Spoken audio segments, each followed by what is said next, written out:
Welcome to Crisis in Perception, where we examine the systems shaping our world, one book at a time. So in this explainer, we're digging into Douglas Murray's The War on the West, but we're using it as a kind of blueprint. Our goal here isn't to debate the book, but to map out the structure of institutional self-critique that the author argues is running in the background of Western societies. We want to understand why its outcomes aren't random, but are actually a product of its design. And we're going to break this down in 5 steps.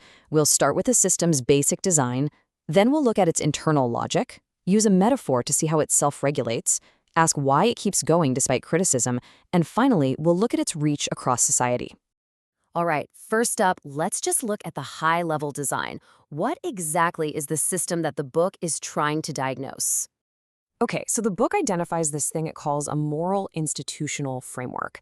The core idea here is that Western civilization itself is treated as structurally flawed, like it has a fundamental design problem. And because of that, it's seen as being in constant need of correction or rectification. This is really key. It frames social issues not as the fault of individuals, but as a problem with the system itself that has to be fixed through policy, education, you name it.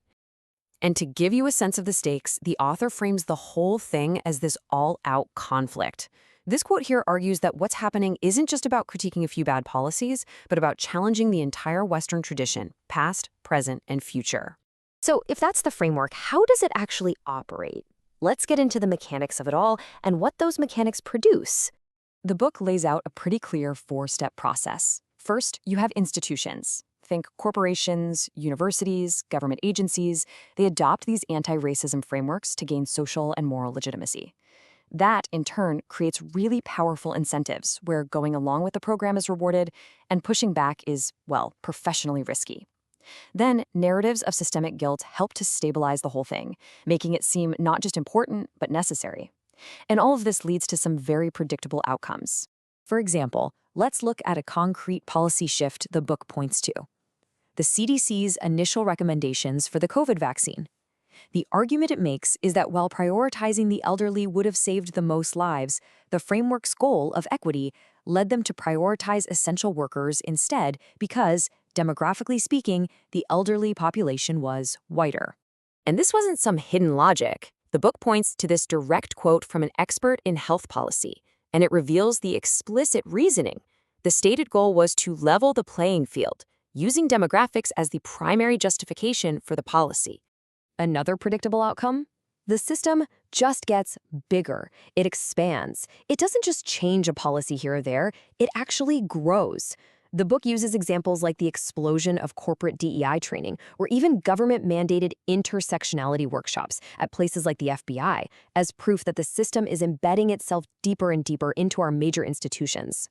And, of course, a system like this creates real personal costs for anyone who dissents. The book highlights the story of Jodi Shaw, who ended up resigning from her job at Smith College because of what she called a racially hostile environment that was created by these mandatory diversity programs.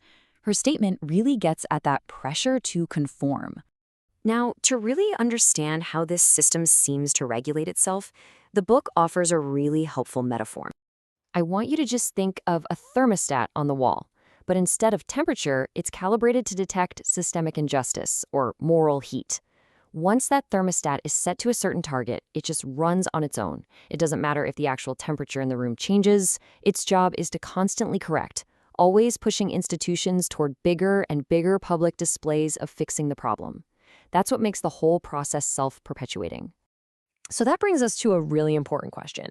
If the outcomes are so controversial, why does this whole framework just keep going? Right? This is the million-dollar question. And the book suggests that the answer isn't in the debates themselves, but in what exactly we're all debating. The author calls this a crisis in perception. You see, public debate tends to get stuck on the visible symptoms. You know, arguments over statues, corporate slogans, a specific training session that goes viral. But those debates almost never touch the underlying incentive structures that are producing these things in the first place. And as long as those incentives are still in place, the system just keeps on running in the background. So finally, let's zoom out and look at the system's reach. Because according to the book, this is not happening in a bubble. The source argues that the logic of this framework doesn't stay in one lane.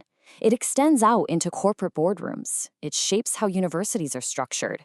It gets amplified by the media, and it even has an impact in the arena of global geopolitical competition. And to really illustrate that geopolitical point, the book highlights data that shows this pretty dramatic flip.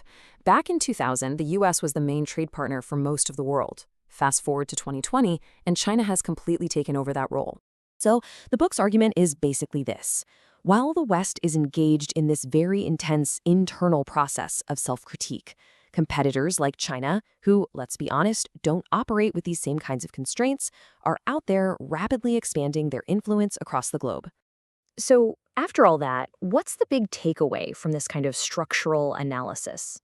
At the end of the day, looking at the war on the West through this systems lens turns it into a fascinating case study. It really shows how a powerful set of institutional incentives, once they get locked in, can start to automatically and relentlessly shape how an entire society sees its own past, its present, and its future. And that really leaves us with one last question to think about. What other invisible systems are out there in our world that are defined not by their official mission statements, but by the quiet, powerful, and often hidden incentives they create every single day? This project is free and publicly accessible. If you'd like to support the time, tools, and research behind Crisis in Perception, you can become a supporter on Patreon. For a longer audio-based analysis of this topic, see the deep dive linked in the description. If you enjoy this kind of systems-level analysis, please like, subscribe, and comment with books or topics you'd like us to explore next.